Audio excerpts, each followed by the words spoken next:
মনে হচ্ছে তো এই সেই দিনই একটা লম্বা লাইনে দাঁড়িয়ে শ্রীভূমির ঠাকুরটা দেখে এলাম।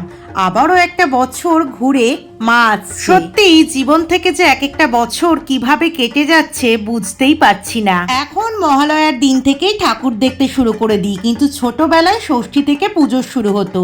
পঞ্চমীতে পাড়ার প্যান্ডেলে মা আসতো, আর ষষ্ঠী থেকে লাফালাফি শুরু। এত এদিক ওদিক ঠাকুর দেখতে যাওয়ার নেশাই ছিল না, ওই পাড়াতেই থাকতাম আর সারাদিন খেলা করতাম। এখন দিন সংখ্যা বেড়ে গেলেও আনন্দগুলো কিন্তু ফ্যাকাশেই হয়ে গেছে। মহালয়া থেকে লুক শেয়ার করা সম্ভব নয়, তাই পঞ্চমীর লুকটাই তোমাদের সাথে শেয়ার করলাম।